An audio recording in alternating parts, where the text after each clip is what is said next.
Hello everyone, welcome to exam form academy. Exam form academy के आज इस video में हम शुरू करेंगे 19 अप्रैल 2019 से करंट अफेयर के क्वेश्चन। और इस वीडियो का जो पीडीएफ फाइल है आपको नीचे डिस्क्रिप्शन बॉक्स में मिल जाएगा, आप वहां से डाउनलोड कर सकते हैं। तो चलिए शुरू करते हैं आज का वीडियो। आज का पहला क्वेश्चन है, हाल ही में विश्व धरोहर दिवस कब मनाया गया? तो ये मनाया गया 18 अप्रैल को, यानी कि इस क्वेश्चन का सही आंसर है सी 18 अप्रैल।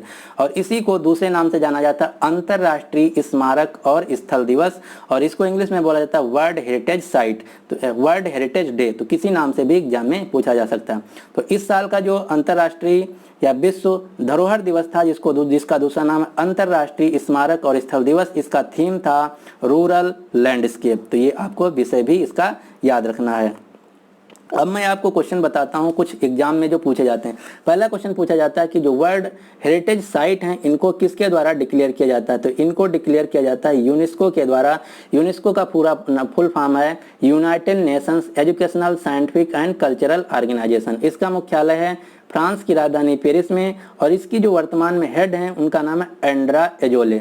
दूसरा क्वेश्चन ये पूछा जाता है कि यूनेस्को द्वारा घोषित जो विश्व धरोहरें हैं वो सबसे ज्यादा किस देश के पास हैं? तो सबसे ज्यादा है इटली के पास, कितनी? 53। दूसरे नंबर पे सबसे ज्यादा है चीन के पास 52, और भारत के पास जो वर्ल्ड हेरिटेज साइट हैं वो हैं टोटल 37 में से 29 है कल्चरल यानी कि सांस्कृतिक, 7 है नेचुरल यानी कि प्राकृतिक, और 1 है मिक्स्ड। कुछ के एग्जाम्पल मैं बताता हूँ, जैसे ताजमहल हुआ, एलोरा अजंता की गुफाएं हुई, कोणार्क का सन टेम्पल हुआ, ये सभी भारत की विश्व धरोहर यानी कि वर्ल्ड हेरिटेज साइट हैं। तो इतनी क्वेश्चन आपको यहाँ से याद रखना है।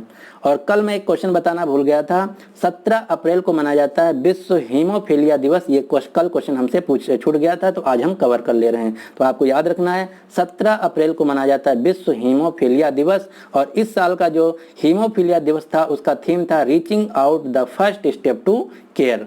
अब हम देखते हैं जो इस महीने यानी कि अप्रैल में जितने भी दिवस मनाए गए। सबसे पहले 1 अप्रैल को उड़ीसा दिवस, 5 अप्रैल को राष्ट्रीय समुद्री दिवस, 7 अप्रैल को विश्व स्वास्थ्य दिवस, 10 अप्रैल को विश्व होम्योपैथी दिवस, 14 अप्रैल को डॉक्टर भीमराव अंबेडकर जी की जयंती, और 15 अप्रैल को हिमाचल दिवस। तो ये इतने दिवस मनाए गए इस महीने में। अगला क्वेश्चन देखते हैं, क्वेश्चन नंबर 2। हाल ही में किस देश ने घोषणा की है कि वह 2020 में होने वाली G20 शिखर सम्मेलन की मेजबानी करेगा? तो ये ऐसा घोषणा की है सऊदी अरब ने, यानी कि इस क्वेश्चन का जो सही आंसर है वो है ए, यानी कि जो 2020 में G20 शिखर सम्मेलन होगा वो होगा सऊदी अरब में। अगर क्वेश्चन पूछा जाए सऊदी अरब में कहाँ, तो सऊदी अरब की राजधानी रियाद में 2020 की G20 शिखर सम्मेलन होगा। अब मैं आपको दूसरा क्वेश्चन बताता हूं जो कि आपको याद रखना। सबसे पहला तो क्वेश्चन यही है कि इस साल यानी कि 2018 का G20 समिट थी वो कहाँ हुई? तो जो 2018 की जो G20 समिट हुई वो हुई अर्जेंटीना की राजधानी ब्यूनस आयर्स में। उसके बाद 2019 में होगी जापान के शहर ओसाका में।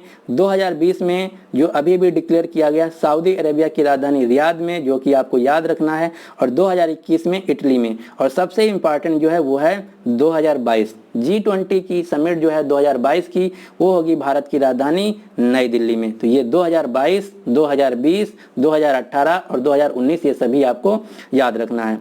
और इस साल के यानी कि 2018 के जो यूथ ओलंपिक गेम्स थे वो भी खेले गए थे अर्जेंटीना की राजधानी ब्यूनस आयर्स में।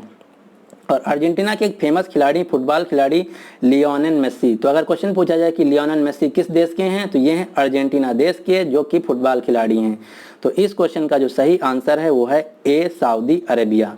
सऊदी अरेबिया की राजधानी है रियाद, और यहाँ की जो मुद्रा है उसका नाम है रियाल, सऊदी रियाल। और 2 क्वेश्चन मैं आपको सऊदी अरब से बताता हूँ जो कि आपको याद रखना है, और 2018 के जितने भी एग्जाम हुए हैं सब में सबसे ज्यादा पूछेगा। सबसे पहला क्वेश्चन ये कि सऊदी अरेबिया में जो सिनेमा है वो पिछले 35 साल से बैन था।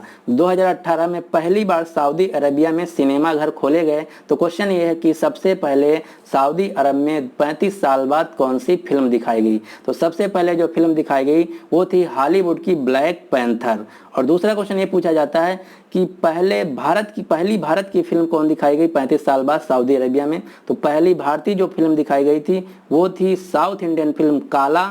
अगर क्वेश्चन पूछा जाए पहली भारतीय हिंदी फिल्म कौन सी दिखाई गई, तो उत्तर होगा गोल्ड, जो कि अक्षय कुमार की है। तो 3 मूवी आपको याद रखना, ब्लैक पैंथर, सबसे पहले ब्लैक पैंथर जो कि हॉलीवुड की है, सबसे पहले भारतीय फिल्म जो कि काला फिल्म, और सबसे पहले भारतीय हिंदी बॉलीवुड की फिल्म अगर पूछा जाए तो उत्तर होगा गोल्ड। तो ये 3 फिल्में आपको याद रखना है।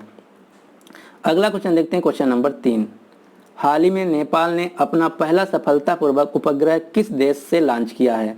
तो नेपाल ने अपना पहला जो सैटेलाइट लॉन्च किया है वो लॉन्च किया है अभी अभी संयुक्त राज्य अमेरिका यानी कि यूएसए से। अगर क्वेश्चन पूछा जाए यूएसए से कहाँ, तो यूएसए का एक राज्य जिसका नाम है वर्जीनिया, तो वर्जीनिया राज्य से नेपाल ने अपना पहला सैटेलाइट लॉन्च किया है। अब दूसरा क्वेश्चन यहाँ से ये पूछा जा सकता है कि इसका नाम क्या है? तो नेपाल ने जो पहला अपना सैटेलाइट लॉन्च किया है उसका नाम रखा है नेपाली सैट-1, और कल ही के दिन श्रीलंका ने भी अपना पहला सैटेलाइट लॉन्च किया जिसका नाम है रावना फर्स्ट। तो ये 2 न्यूज आपको याद रखना है। नेपाल ने पहला अपना सैटेलाइट लॉन्च किया है अमेरिका से जिसका नाम रखा गया है नेपाली सैट-1, और श्रीलंका ने भी अपना पहला सैटेलाइट कल ही लॉन्च किया जिसका नाम है रावना फर्स्ट। अब मैं आपको 2-3 क्वेश्चन बताता हूं जो कि आपको याद रखना। पहला क्वेश्चन ये कि भारत का पहला सैटेलाइट कौन था और कब लॉन्च किया गया था? तो भारत का जो पहला सैटेलाइट था वो लॉन्च किया गया था 19 अप्रैल 1975 को। कहां से? यूएसएसआर यानी कि आज का जो रूस है वहां से लॉन्च किया गया। दूसरा क्वेश्चन ये पूछा जाता है कि भारत का पहला जो सैटेलाइट लॉन्च किया गया 19 अप्रैल 1975 से, इसका नाम क्या था? तो इसका नाम था आर्यभट्ट। जो मैथमेटिशियन आर्यभट्ट थे उन्हीं के नाम पे इसका नाम रखा गया था। दूसरा क्वेश्चन ये पूछा जाता है कि दुनिया का पहला सैटेलाइट कब लॉन्च किया गया था और उसका नाम क्या था, किस देश ने लॉन्च किया था? तो दुनिया का पहला सैटेलाइट था स्पुतनिक फर्स्ट, इसको लॉन्च किया था यूएसएसआर ने 1947 में, 1957 में। तो 3 क्वेश्चन आपको याद रखना है। भारत का पहला सैटेलाइट 19 अप्रैल 1975 को जिसका नाम था आर्यभट्ट जो कि रूस के यूएसएसआर के द्वारा लॉन्च किया गया। दुनिया का पहला सैटेलाइट स्पुतनिक फर्स्ट था जो कि यूएसएसआर के द्वारा लॉन्च किया गया 1947 में। और नेपाल का जो पहला सैटेलाइट है जिसका नाम है नेपाली फर्स्ट जो कि अमेरिका से लॉन्च किया गया। और कल ही के दिन श्रीलंका का पहला सैटेलाइट लॉन्च किया गया रावना फर्स्ट। तो इतने 4 क्वेश्चन आपको याद रखना है। तो इस क्वेश्चन का जो सही आंसर है वो है ए।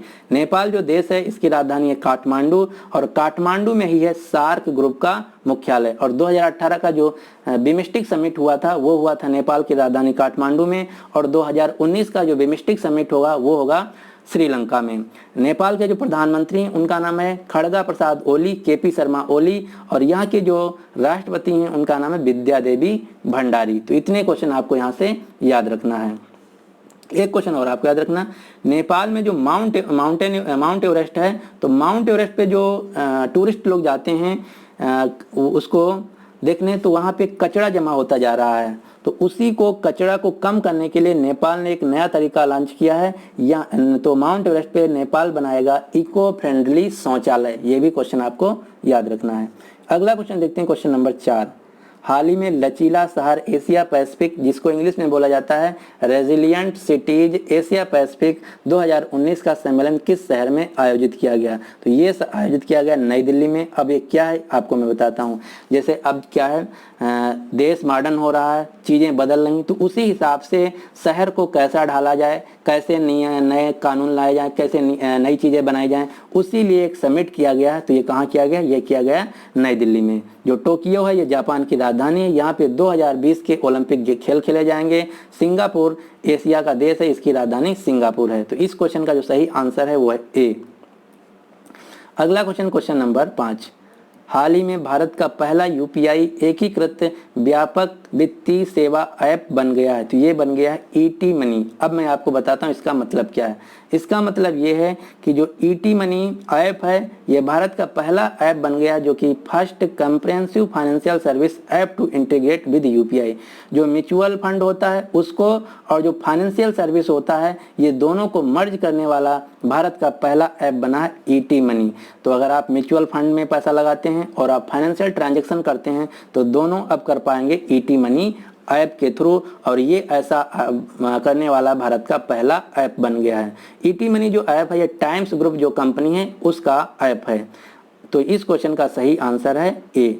जो यूपीआई है ये जो यहाँ से एक क्वेश्चन ये पूछा जाता है कि यूपीआई को किसके द्वारा बनाया गया है। तो यूपीआई जो है डेवलप्ड किया गया है national payment corporation of India, जिसको शॉर्ट में बोला जाता है एनपीसीआई। और एनपीसीआई जो है ये RBI reserve bank of India की एक संस्था है। तो क्वेश्चन बहुत बार पूछा गया कि यूपीआई को किसने बनाया है, तो यूपीआई को बनाया है एनपीसीआई ने।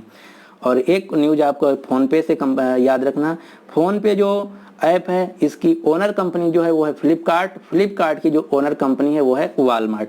और फोन पे ने अभी अपना ब्रांड एम्बेसडर बनाया है आमिर खान को। इसके अलावा एक न्यूज आपको जीपे से याद रखना, जीपे जो है ये गूगल का ऐप है, इसका पूरा नाम है गूगल पे और इसका पहले नाम था तेज। और गूगल ने कल या परसों ही गोल्ड में ट्रेडिंग स्टार्ट कर दिया है। तो अगर आपके मोबाइल में जीपे इंस्टॉल है तो आपको देखने को वहाँ मिलेगा गोल्ड एक नया ऑप्शन आ गया। तो यानी कि अब जीपे के थ्रू आप गोल्ड खरीद सकते हैं और बेच सकते हैं। तो ये ऐसा करने वाला भारत का पहला ऐप बन गया है। एक ऐप और आपको याद रखना है, एक बैंक है जिसका नाम है महिंद्रा कोटक बैंक। तो महिंद्रा कोटक बैंक का अगर आप यूपीआई यूज करते हैं और 1000 रुपया से ज़्यादा ट्रांजैक्शन करते हैं तो आपको महिंद्रा कोटक बैंक आपसे चार्ज लेगा। और ये चार्ज लेने वाला भारत का पहला बैंक बन गया है महिंद्रा कोटक बैंक, जो कि यूपीआई यूज के लिए पैसा लेगा। तो इतनी न्यूज आपको याद रखना है और इस क्वेश्चन का जो सही आंसर है वो है AET मनी। अगला क्वेश्चन देखते हैं, क्वेश्चन नंबर 6। हाल ही में किस देश के वैज्ञानिकों ने मानव हृदय की 3D प्रिंट तैयार किया है? तो ये तैयार किया इजराइल के वैज्ञानिकों ने। इजराइल की जो यूनिवर्सिटी है तेल हबीब यूनिवर्सिटी, वहाँ के वैज्ञानिकों ने मानव हृदय का 3D प्रिंट तैयार किया है। हृदय को इंग्लिश में बोला जाता है हार्ट और हार्ट की स्टडी को बोला जाता है कार्डियोलॉजी। इजराइल के अभी नए प्रधानमंत्री बने बेंजामिन नेतन्याहू, 5वीं बार। इनकी पार्टी का नाम है लिकुड पार्टी और इजराइल के जो राजधानी है उसका नाम है जेरूसलेम।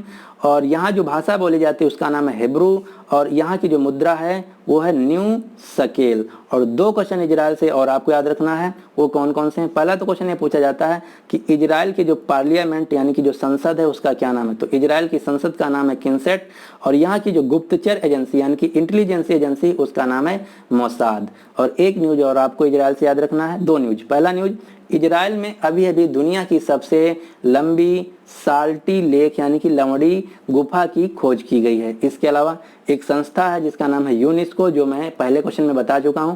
तो यूनेस्को की सदस्यता को इजराइल ने क्विट कर दिया यानी कि त्याग दिया है। इसके साथ साथ अमेरिका देश ने भी यूनेस्को की सदस्यता को क्विट कर दिया है। तो ये 2 देश आपको याद रखना, इजराइल और अमेरिका, इन दोनों देशों ने यूनेस्को की सदस्यता को त्याग दिया है।